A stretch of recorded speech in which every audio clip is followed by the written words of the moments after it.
የተከበራችሁና የተወደዳችሁ የእግዚአብሔር ቤተሰቦች አባቶቼና ወንድሞቼ፣ እናቶቼና እህቶቼ እንደምን ሰነበታችሁ?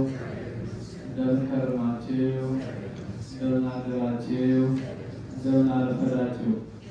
የምህረት የይቅርታ አባት እግዚአብሔር ጨለማውን ገፎ ይህን ብርሃን ተክቶልን በዚህ በተቀደሰው ስፍራ ስሙ በሚጠራበት ክብሩ በሚገለጥበት በዚህ ቅድስት ቤተክርስቲያን አውደ ምሕረት ለበረከት ለምስጋና በቤቱ የሰበሰበን አምላካችን ስሙ የተመሰገነ ይሁን።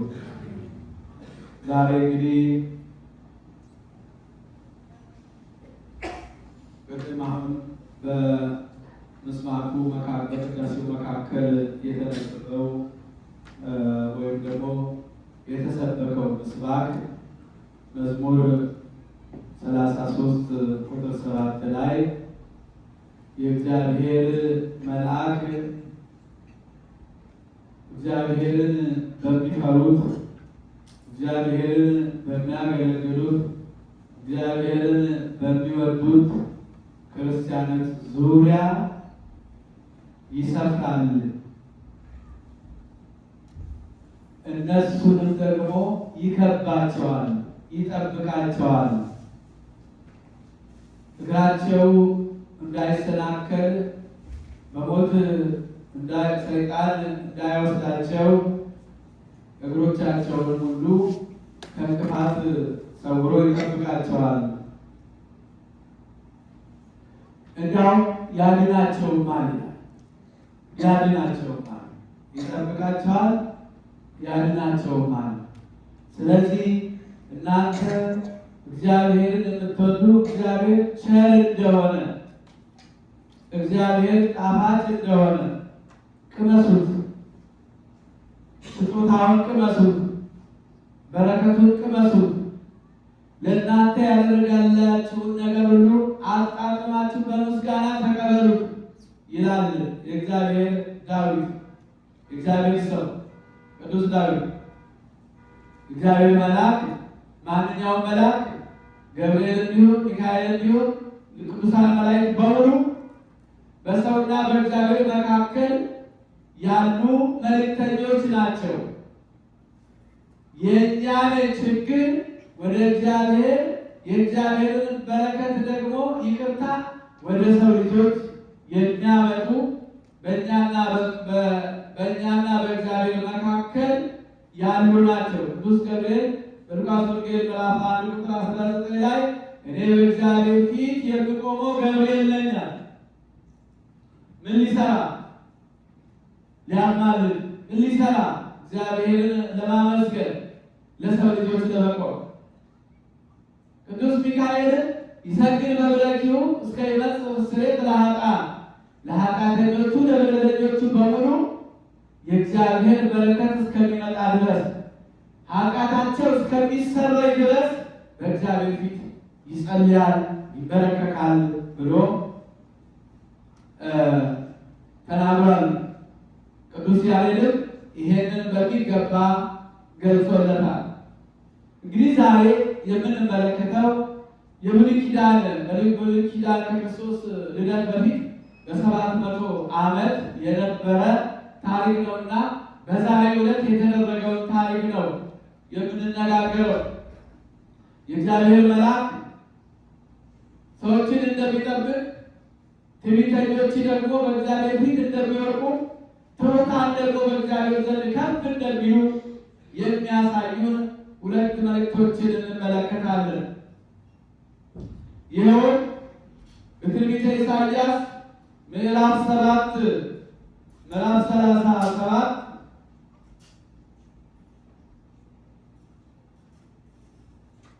በትንቢተ ኢሳይያስ ምዕራፍ 37 ላይ የምናገኘው አንድ ታላቅ ታሪክ አለ።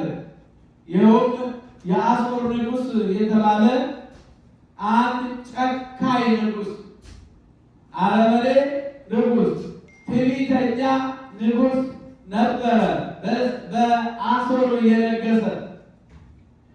ኢየሩሳሌምን ለመያዝ፣ ኢየሩሳሌምን ለመማረክ በኢየሩሳሌም ያሉትን በእግዚአብሔር የሚያምኑትን ሰዎች ለማጥፋት ተነሳ። የይሁዳ መሪው የኢየሩሳሌሙ መሪ ደግሞ ሕዝቅያስ ነው የሚባለው። በትንቢተ ኢሳይያስ ምዕራፍ 37 ቁጥር 1 ጀምራችሁ ብታነቡ በሚገባ ይገልጥላችኋል። ምን ብሎ መልእክት ላከ? ንጉሥ ሰናክሬም ይባላል። በዛሬው ዕለት ሰናክሬም ይባላል። ክፉ ንጉሥ ነው። ጨካኝ ንጉሥ ነው። እግዚአብሔርን በሰው ብቻ ላይ ሳይሆን በእግዚአብሔር ላይ የተገዳደረ ሰው ነው።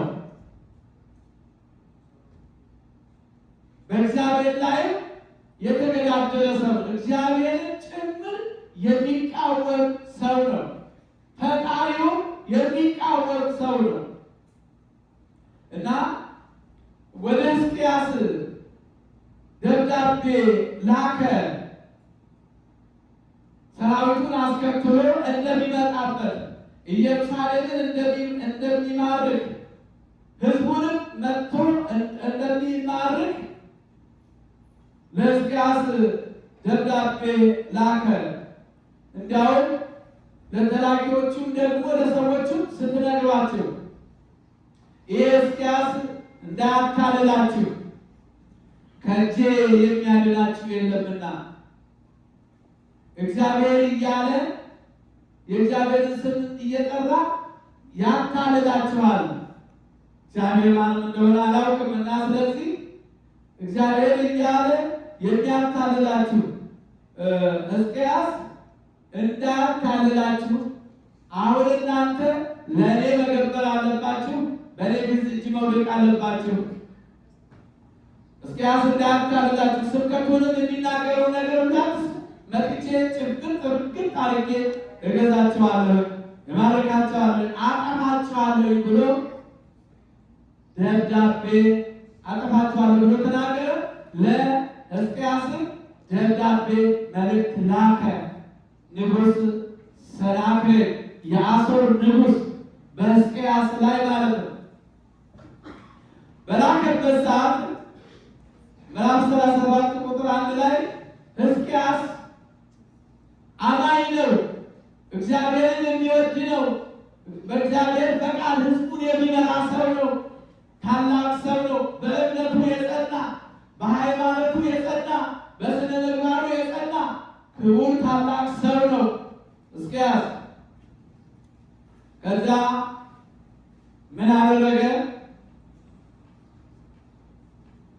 ወደ እግዚአብሔር ቤት ገባና ይህንን በሰማ ጊዜ ማቅ ለብሶ ልብሱን ቀዶ በእግዚአብሔር ቤት ወደ ቤተ መቅደሱ ገባ። ጸሎት ለመጸለይ ገባ። ሕዝቅያስ ሰናክሬም የጻፈለት ደብዳቤ ይዞ ወደ እግዚአብሔር ቤት ገባ። ይገርማቸዋል። ሕዝቅያስ የጻፈለት ደብዳቤ አነብላቸዋለሁ። ሕዝቅያስ የጻፈለት ደብዳቤ ማነው? ሰናክሬም የጻፈው ደብዳቤ። ያንን ከሰናክሬም የመጣለትን ደብዳቤ ይዞ ወደ እግዚአብሔር ወደ ቤተ መቅደሱ ገባ። እንዲህ አለ ሕዝቅያስ ቁጥር 14 ላይ እግዚአብሔር ሕዝቅያስን ደብዳቤውን ከመልእክተኞች እጅ ተቀብሎ አነበበው። ሕዝቅያስን ወደ እግዚአብሔር ቤት ወጥቶ በእግዚአብሔር ፊት ዘረጋው። ያንን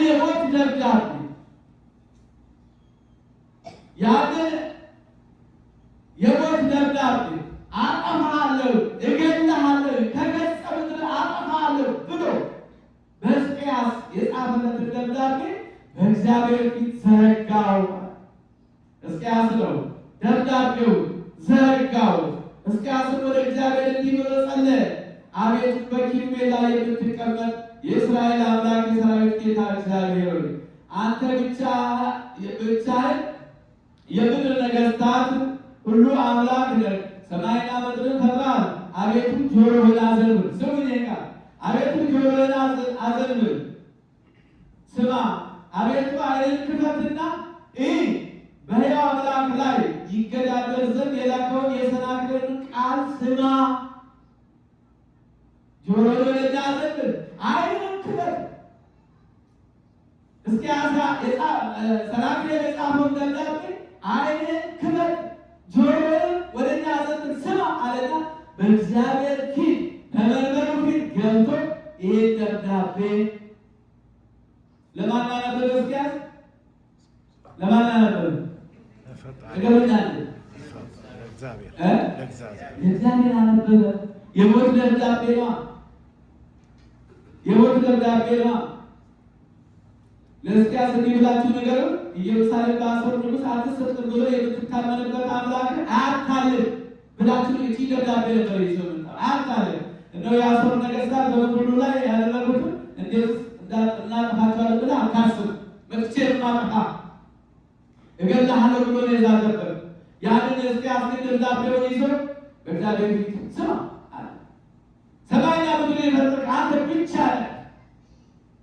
ስለዚህ ይህ ክፉ ሰው በእኔ ላይ የጻፈው፣ በሕዝቤ ላይ የጻፈው፣ በሀገሪቱ ላይ የጻፈው ሊያጠፋት ሊመጣ ነውና አንተ ስማ። ኢየሩሳሌም የሚወለድባት ሀገር ወደፊት ትንቢት የተነገረላት ሱባኤ የተነገረላት የተቆጠረላት አገር ናት፣ ከተማ ነች። ስለዚህ ተመልከት ብሎ ሕዝቅያስ ወደ እግዚአብሔር ቤት ገብቶ ዓይንህን ክፈትና እይ፣ በሕያው አምላክ ላይ ይገዳደር ዘንድ የላከውን የሰናክሬም ቃል ስማ አለው። አቤቱ በእውነት የአሦር ነገሥታት ዓለሙን ሁሉ አገሮቻቸውን አፍርሰዋል፣ አማልክቶቻቸውን በእሳት ላይ ጥለዋል፣ የእንጨትና የድንጋይ የሰው ልጅም ስራ ነበሩ አለና ከዛም በኋላ አሁን እናንተ ሙሉ ታሪኩን አነቡት። እግዚአብሔር ኢሳይያስ ላከለት።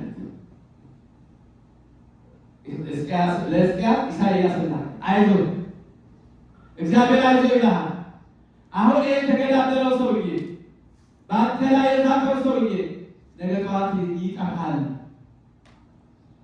መልአኩን ልኮ አንተን ያድንሃል፣ አንተን ይፈውስሃል፣ አገርን ሕዝብንም ይጠብቅሃል።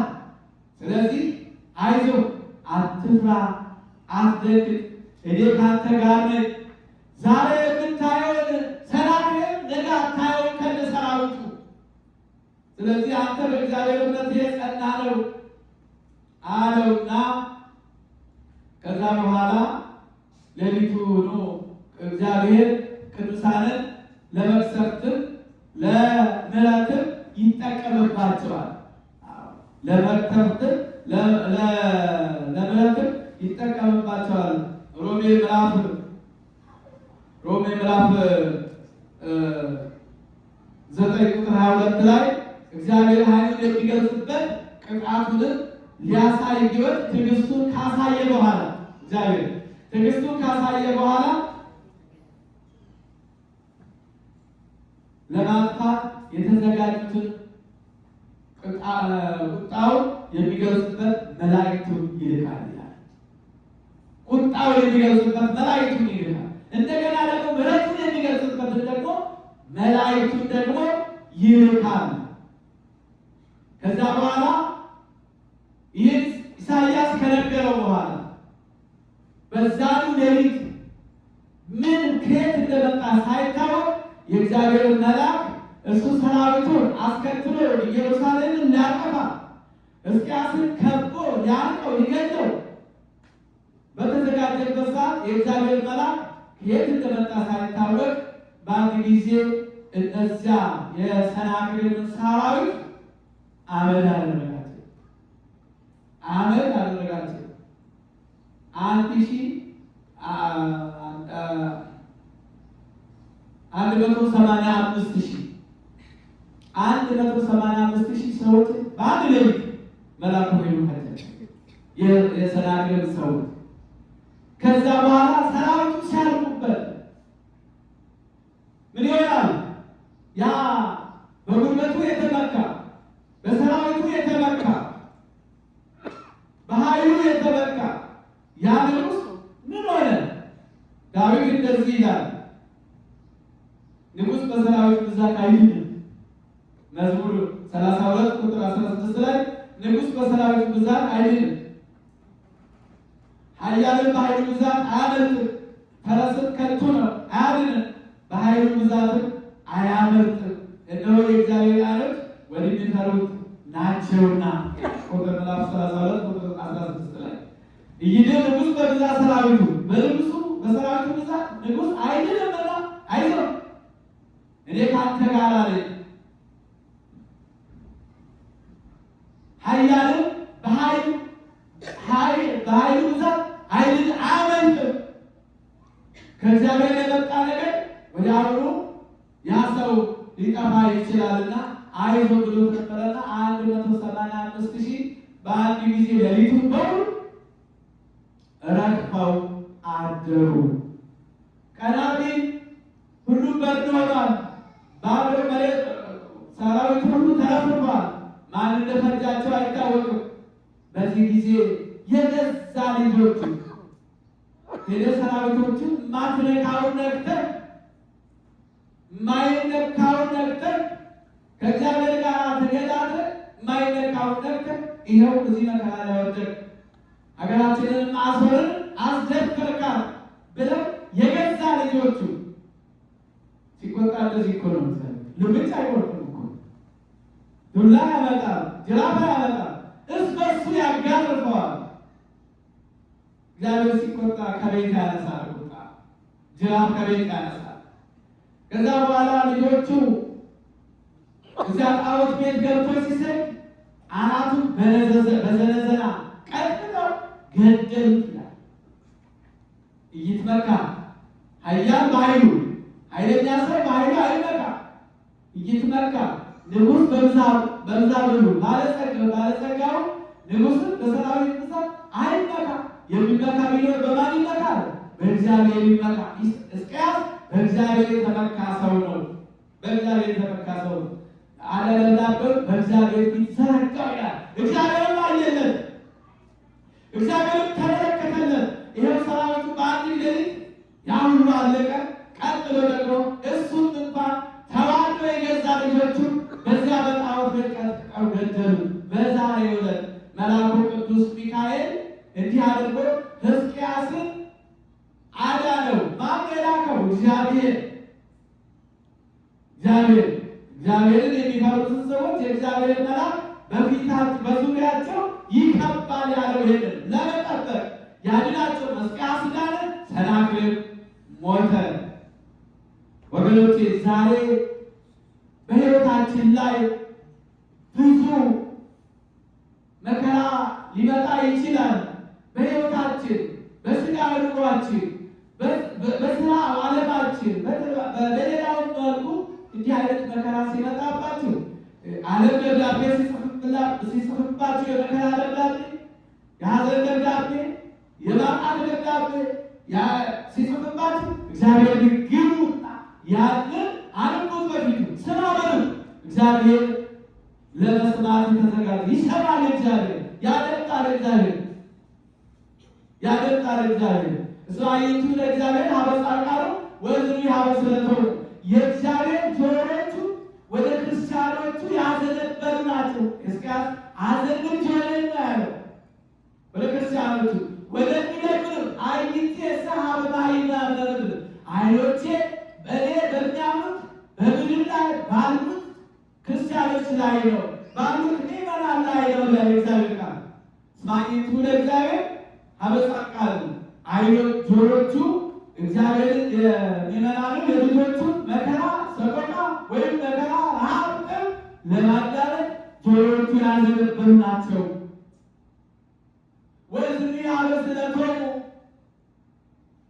አይኖቹ እሱን ለማየት ጆሮቹም ደግሞ ልመናቸው ለማዳረግ ያዘነበሉ ናቸው ይላል ቅዱስ ዳዊት።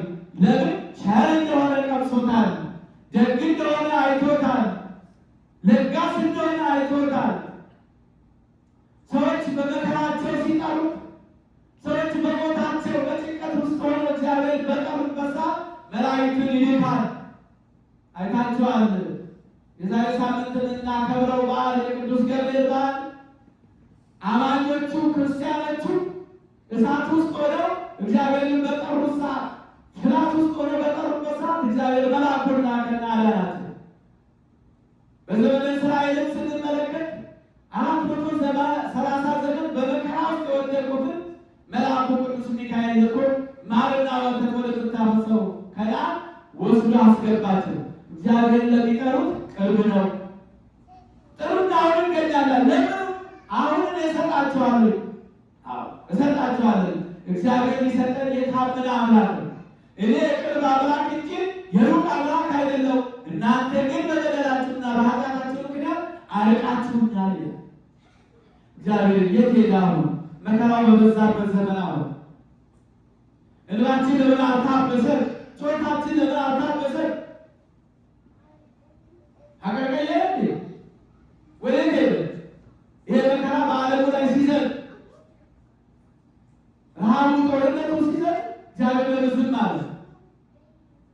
ያለበት ምክንያት ስላለ ልባችን ጠንካራ ስለሆነ፣ ልባችን ጠንካራ ስለሆነ፣ ሕዝቅያስ ልቡ አማኝ ስለሆነ፣ እግዚአብሔርን የሚወድ ስለሆነ እግዚአብሔር መቅደሱ ፊት ገብቶ ነው ወረቀቱን ዘርግቶ ተመልከቲ ብሎ ደብዳቤውን ለእግዚአብሔር ያስነበረው ያነበበለት። እግዚአብሔርን ሰማው። እኛ ለምንድነው ጩኸታችንን አንስተን እንቀድሳለን እናወድሳለን? ውስጣችን ችግር አለ። ከላይ እስከታች ውስጣችን ችግር ስላለ ያ እስካልተወገደ ድረስ ጩኸታችን ሊሰማ ይችላል። ክላልሳነከ እብኩይ አንደበትን ከክፉ ነገር ከልክል ሰብስብ፣ አይምሮን ከክፉ ነገር ሰብስብ፣ እግርህን ከመጥፎ ነገር ሰብስብ፣ እጅህንም እንደዚሁ። ወደ እግዚአብሔር በመሄድ እግዚአብሔር በረከት ይገኛል። ስለዚህ ችግር ሲደርስባቸው፣ ሐዘን ሲደርስባቸው፣ የማትወጡት መከራ ከሆነ ኑና እግዚአብሔር ፊት ውደቁ። ሕዝቅያስ ቤተ መቅደሱ ገብቶ ነው ያለቀሰው። እናንተም ቤተ መቅደሱ እዚች ምድር ላይ ተደፍታችሁ ጸልዩ፣ ለምኑ፣ እግዚአብሔር ይሰጣል። ለምኑ ይሰጣችኋል፣ የለመነ ሁሉ ያገኛል ተብሏል። እግዚአብሔርን ለምኑ ያጣ ሰው የለም። ነገር ግን እኛ ልባችን ጠዋት የተናገርነውን ማታ እንደግመው ሄደን ጸልየን ጮኸን አልቅሰን መልአኩ በረከቱን ይዞ ሲመጣ እኛ የለንም። ከዛ ችግር እኮ ልንገናኝ ያልቻልነው ልመናችንና ስጦታው መገናኘት ያቃተው በለመንበት ቦታ ባመንበት ቦታ ስለማንቆይ ያ በረከት ሲመጣ እኛ የለንም። ችግሩ ሲላይ ያ በረከት ሲመጣ ያ ስጦታ ሲመጣ መልአኩ ይዞ ሲመጣ እኛ ግን ከዛ ቦታ የለንም። ሌላ ሀሳብ ውስጥ ገብተናል። ሌላ ችግር ውስጥ ገብተናል። ሌላ ደግሞ አማራጭ ውስጥ ገብተናል። እግዚአብሔር ካመን በአማራጭነት የምናየው ነገር አይደለም። በአማራጭነት የሚታይ አይደለም። ዛሬ እንግዲህ ቅዱስ ሚካኤል ወደ ኢየሩሳሌም ሊመጣ የነበረው ሰናክሬምን ከነሰራዊቱ እዚያው ከገባ በኋላ ሕዝቅያስን ደግሞ ያከበረበት ቀን ያ ትዕቢተኛውን ያዋረደበት ትሑቱን ሕዝቅያስን ደግሞ ከፍ ያደረገበት ኢየሩሳሌምን ያዳነበት ዕለት ስለሆነ እኛ በየቦታ ቤተክርስቲያን መቼም ሲሰራ መቼም እንደምን እየተሰራ ነው። በእውነት ታዲያ ቅዳሴው ከዓመት እስከ ዓመት ይቀድሳል። ምንም ችግራችን አልተፈታም። ያልተፈታበት ጳውሎስ እዚህ ውስጥ ስላለ እኛም አገልጋዮችን እናንተ ሁላችሁ ሁሉ አለ ወቁር አለ በአንድነት ስለበደል እግዚአብሔር በአንድነት ስላሳዘን እግዚአብሔር ልመናችን ተቀባይነት ያጣው ለዚሁ ነው። ለዚሁ ሌላ ነገር አይደለም እንጂ ለእስራኤል መሪ አንድ ሕዝቅያስ ብቻ በቂ ሆኖ ተገኘ። ሰራዊቱን አላዘዘም፣ ጦር አላዘዘም፣ ጦር አላዘመተም። በዚህ ሰው ላይ አሁን ባለስልጣኖች ሲዘረፉ አይታችኋል። ያ በዛ ሆነ ይዝታል፣ ይህም እዚህ ሆነ ይዝታል። በዓለማቱ የምታዩት ነገሩ መካከል ላይ የሚያልቀው የሰው ልጅ ባለስልጣኑ አማኝ ቢሆን ኖሮ ያለ መሳሪያ ያለ ጦርነት እንደ ስለዚህ ጠላቶቹ ሲወድቁ ያያል። አማኝም መሪ ጠፋ፣ አማኝም ተመሪ ጠፋ። ሁላችንም በድለን በድለን ጠፋ። ለዚህ ነው መከራ የበዛ፣ ሌላ ነገር አይደለም፣ ሌላ ነገር አይደለም። እነዚህ የኢየሩሳሌምን ከተማ የ70 ዓመት የተቆጣቸውን ሰዎች እስከ መቼ ማትምላችሁ? ትንቢተ ኢሳይያስ ዘካርያስ ምዕራፍ 1 ቁጥር 12 ላይ መልአኩ በእግዚአብሔር ፊት ቆሞ 70 ዓመት የተቆጣቸውን እነዚህ ኢየሩሳሌም ለምን እስከ መቼ አትምላቸው ብሎ ወዲያውኑ መልስ ያገኘው የእግዚአብሔር መልአክ በእግዚአብሔር ፊት ቆሞ ያንን በተናገረ ጊዜ እግዚአብሔር ደግሞ መልስ መለሰ። ስለ ዳዊት ብዬ እቺ ከተማ ጋርላታለሁ፣ ጠብቃታለሁ፣ ስላንተ ብዬ እቺ ከተማ አላጠፋትም ብሎ የተናገረው እና ስለዚህ መሪዎቹ ሲጣሉ ማዶ ለማዶ ሆነው ይስታሉ። ሕዝቅያስ ማዶ ሆኖ ሰናክሬም ማዶ ሆኖ ሳተ። ሕዝቅያስ ደግሞ ኢየሩሳሌም ቤተ መቅደስ ገብቶ አለቀሰ። ሰራዊቱን አላዘመተም፣ ጦርም አላዘመተም አለ እኮ ሰራዊቱ። ግን ከሱ ሰራዊት የእግዚአብሔር ሰራዊት ይበልጣል። የእግዚአብሔር ሰራዊት ይበልጣል። እሱ እግዚአብሔር ተራምሮ ቤተ መቅደሱ ገባ። ያ ደግሞ ሰራዊቱ ተራምሮ ጦሩን ከዳው፣ ሰራዊቱም አለቀ፣ እሱም በውርደት ሞተ። ኢሳይያስ አንዱ ቤታችሁ ገብታችሁ እንዲህ አይነት መሪዎች ቢኖሩ አሁን እንደ ሕዝቅያስ ያሉ መሪዎች ቢኖሩ መሬቷ ማርና ወተትን አታፈስም ነበር እንዴ? ዛሬ እሳት የምትሸከመው እሳት የምታፈሰው መሬት ማርና ወተት ታፈስ ነበር። እግዚአብሔር በዘነፋፋ ቀሚሱ በእኛ መካከል ወርደ በእኛ መካከል ይመላለስ እናየው ነበር። ደግነት ስለጠፋ፣ በጎነት ስለጠፋ፣ መተሳሰብ ስለጠፋ እየባሰ መጣ እና ስለዚህ የአይነቱን እንደ ሕዝቅያስ ያሉትን መሪዎችን ለዓለማችን ይስጥልን። በእውነት እግዚአብሔርን የሚፈሩ እግዚአብሔርን የሚወዱ በእግዚአብሔር ፊት የሚያለቅሱ ሕዝቅያስ ልብሰ መንግሥቱን አውልቆ አመድ ነስንሶ ነው ያለቀሰው። አመድ ነስንሶ ልብሰ መንግሥቱን አውልቆ በእግዚአብሔር ፊት ተመልኮ አልቅሶ ደብዳቤውን ተቀብሎ በእግዚአብሔር ፊት ነው ያለቀሰው። እና ዛሬ በገጠመን ችግር ሁሉ እሱ ፊት ገብተን እናድርግለን። ይሰማል እግዚአብሔር፣ ያያል እግዚአብሔር፣ ያደምጣል እግዚአብሔር። የመልአኩን ድምፅ ይሰማል፣ የቅዱሳኑን ድምፅ ይሰማል፣ የእናታችን የቅድስት ድንግል ማርያምን ድምፅ ይሰማል፣ የእናንተንም ድምፅ ይሰማል እግዚአብሔር። ዓይኖቹ ከማየት አልታወሩም፣ ጆሮቹን ከመስማት አልደነቆሩም ይላል ኢሳይያስ ሲናገር። ነገር ግን እንዲህ ያደረገው የእናንተ ክፋት፣ የእናንተ ጀርባ ማሳየት ነው የሚለውና በእውነት አንድ ሰው ቢገኝ በእውነት መከራዊ ቆም ነበር። አንድ ሰው እነዚህ ከተሞች 50 ሰው ብታገኛችሁ ብላቸው ነው ያለ አብርሃም። አቀጥሎ ደግሞ ከ50 ደግሞ እስከ 5 ድረስ ነው የደረሰው እና 7 ካት የጠፉት ከዛ ሰዶምና ገሞራ 7 ካት የጠፉት ከዛ ሰው ስለጠፋ ነው። እብር ነበር። ስለ አንድ ሰው ይገድለዋል እግዚአብሔር፣ ስለ አንድ ሰው ይገድለዋል። ስለዚህ እግዚአብሔር ሰዎችን ለማዳን ቅርብ አምላክ ስለሆነ ቅዱሳን መላእክትን ለምሕረትም ለመዓትም ይጠቀምባቸዋል ማለት ነው። አዎ ኃይሉን የሚገልጥበት ቁጣውን የሚገልጥበት መላእክቱን ይልካል ይላል ሮሜ 9:22 ናርጉ። ስልጣኑን የሚገልጥበት ስጦታውን የሚገልጥበት በረከቱን የሚገልጥባቸው ደግሞ መላእክቱን መልሶ ይልካል ወደኛ። ዛሬ ቅዱስ ሚካኤል እንግዲህ በዚህ መልኩ በእግዚአብሔር ፊት ያን ጊዜ በእስራኤል ላይ ታላቁ መልአክ ቅዱስ ሚካኤል ይነሳል ይላል። ትንቢተ ዳንኤል ምዕራፍ 12 ቁጥር 1 ላይ ብትመለከቱ ይነግራቸዋል። ስለ ሰው ልጆች የሚቆም ታላቁ አለቃ ቅዱስ ሚካኤል ይነሳል።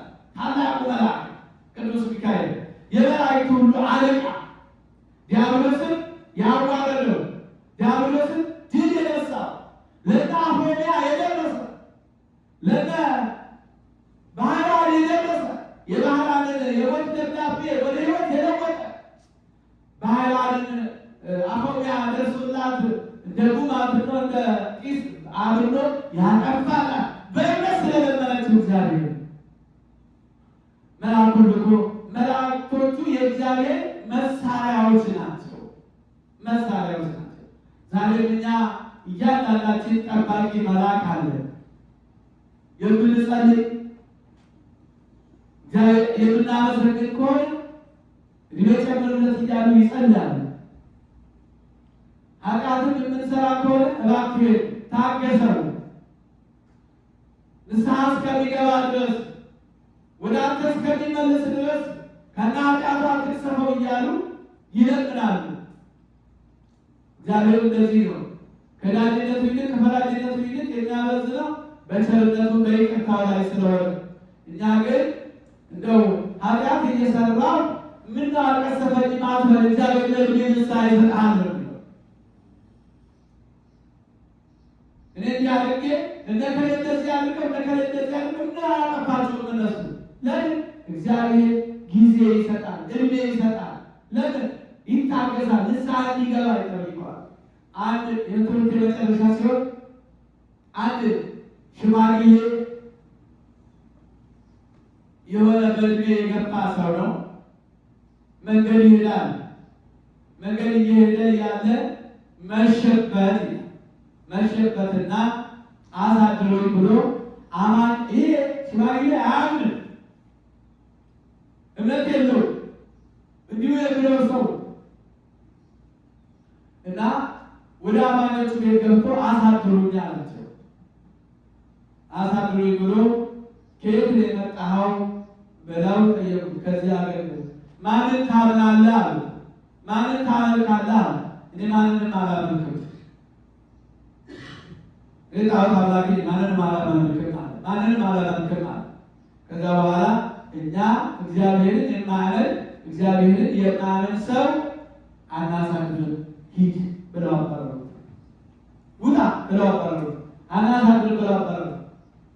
ከእነሱ እልፍ እንዳለ ይሄ መንጋ ጅብ ይመጣና ሽማግሌ ሙልጭ ጨክት ታርጎ ይበላል።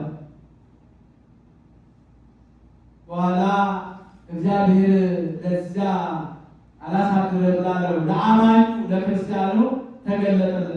ትናንትና እንግዳ ቤት መጥቶ ነበረ፣ አድሮ ሊያድር መጥቶ ነበረ። ምን አደረግከው? አሳደርከው አለ። እግዚአብሔር ሁሉን አዋቂ አይደል?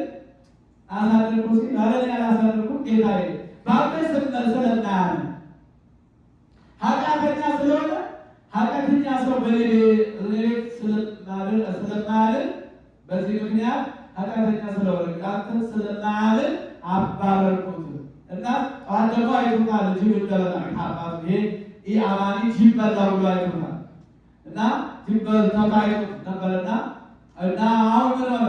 አይ እዛ በቃ አላሳድርም ብሎት ጅብ በልቶታል ብሎ በራእይ እግዚአብሔር ተገልጦለት ይሄን ለእግዚአብሔር ይነግረዋል። አይ አለው እኔ 80 ዓመት የታገስኩትን እግዚአብሔር ትዕግስት እኔ 80 ዓመት የታገስኩትን አንድ ቀን ማሳደር አቃተና ጅብ አስበላዋል። እኔ እኮ 80 ዓመት የታገስኩት ይመለሳል ንስሐ ይገባል ብዬ 80 ዓመት ብታገሰው አንተ አንድ ቀን መታገስ አቅቶ ለአንድ ቀን ብለህ ማሳደር አቅቶ ጅብ ታስበላዋል። እግዚአብሔር እንደዚህ የሚታገሰ አምላካችን ቸር ነው። ዳታችን እንደበላችን ቢያስብብና ማን ይቆማል ከፊቱ? እግዚኦ በሚገቡ ቁጥር ቤተ ማን ነው ከፊቱ የሚቆም? ማንም አይቆም። እና ስለዚህ በእምነት ቀርባችሁ በሃይማኖት ቀርባችሁ ችግራችሁን ለእግዚአብሔር ንገሩ፣ ይፈታል። ደብዳቤያችሁን ለእግዚአብሔር አሳውቁ፣ እሱ አንኩለት። ጆሮውን አዘንብሎ ይሰማችኋል፣ ዓይኑን ከፍቶ ያያችኋል። እና ስለዚህ እንዲህ አድርጎ ሕዝቅያስ ያለ ሰራዊት ያለ ጦርነት በጸሎት ብቻ በማልቀስ ብቻ ወደ እግዚአብሔር በመቅረብ ብቻ ያንን ኃይለኛው ያንን ንጉሥ በሰራዊት ብዛት አይደለም የተባለው በሰራዊት ብዛት ያልዳነው ሰራዊቱ ልጆቹ የከዱ ተዋርዶ የሞቱ በጦርነት አይደለም ተማርኮ አይደለም። ነገር ግን እሱ ምንድን ነው? በጸሎት ነው። እኛም ዛሬ እኛ የሰው ጠላት እኮ የለም። የእኛ ጠላት እኮ የታወቀ እኮ እንደ ጠላታችን ነው። ከመጀመሪያው ጀምሮ እስካሁን ድረስ ያልተመለሰልን ክፉ ጠላታችን እኮ ዲያብሎስ ነው። ሌላ ጠላት የለም። የሰው ጠላት የለም። የሰው ጠላት የለም። ሰው ማደሪያ አለ። ሰው ለዚያ ማደሪያ አለ እና እንጂ ማደሪያ በዚያ አድሮ የሚጠቀመው እንጂ ሰው የሰው ጠላት ለሰው የለም። ጠላታችን ጥንተ ጠላታችን ዲያብሎስ ነው። ያንን ማሸነፍ ያንን ደግሞ ማሸነፍ የምንችለው በጾም በጸሎት በእምነት እግዚአብሔርን በመውደድ ሰውን በማክበር እስበስ በመረዳዳት በመተማመን በፍቅር ስንኖር ብቻ ነው እና ይህ አይነት ነገር ስላለ በእውነቱ ይህ ፍቅር ስለጠፋ ሰላም ስለጠፋ በዓለማችን ሁሉ መከራ እየዘነበብን ያለው በጸሎት ስላልጸናን ነው። እግዚአብሔር ላይ ስላላመን ነው። እግዚአብሔርን ያዘለች ሰውነት አትወርቅምና በእምነቱ ጸንተን እንድንኖር የአምላካችን ቅዱስ ፈቃድ ይሆንልን። ዛሬ እንግዲህ ይህ በዓል የብሉይ ኪዳን ዕለት ቅዱስ ሚካኤል በዚህ ዕለት ለሰናክሬም ለሕዝቅያስ የደረሰለት ሕዝቅያስን ያዳነበት ሰናክሬምን ደግሞ ያዋረደበት ኢየሩሳሌምን ከምርኮ ያዳነበት ዕለት ስለሆነ በዛሬው ዕለት እንግዲህ የሰናክሬም ሞት የሕዝቅያስ ደግሞ ድነት የታወጀበት በቅዱስ ሚካኤል አማካኝነት በአማላጃችን በረዳቱ ሊቀ መላእክት በቅዱስ ሚካኤል አማላጅነት ይሄ ሁሉ በረከት ተገኝቷልና እኛ በእምነት ሆነን ወደ ቅዱስ ሚካኤል እንቅረብ፣ በፊቱ እንቅረብ። እሱ ታላቅ መልአክ ነው። የሚራዳን በብሉይ ኪዳንም በአዲስ ኪዳንም ለሰው ልጆች የቆመ የሚቆም የሚያድን የሚፈውስ የሚጠብቅ ቅዱሳንን ሁሉ የሚራዳ ታላቅ መልአክ ነውና ደግ መልአክ ርኅሩህ መልአክ ነውና እኛ በምልጃው ተማጽነን ብንኖር ዋጋ እናገኛለን። ጠላታችን ዲያብሎስን ድል እንነሳለን ማለት ነው። እሱ የዲያብሎስ ጠላት ነውና ሰይጣንን ረግጦ ታይታቸው። ሰይጣን እኮ ጥርስ የለው ቀንድ የለው ጅራት የለው። ቅዱስ ሚካኤል የዘረጋ የለም የለው እኮ እኛ ማየት በምንችለው መስማት በምንችለው መረዳት በምንችለው እንጂ ሰይጣን ረቂቅ ነው። ሰይጣን ረቂቅ ነው። እኛ ግን መረዳት በምንችለው ማመን በምንችልበት መልኩ እንደዚህ አድርጎ ረቆ የያዘው እኛ መረዳት በምንችል መልኩ ግን እሱ ረቂቅ ነው። የዲያብሎስን ጠላት ስለሆነ ዲያብሎስን ረቆ የሚገዛ የሚያባርር ከእኛ የሚያስወግድ ትልቅ ታላቅ መልአክ ነው። ይህንን የሰጠን አምላክ ስሙ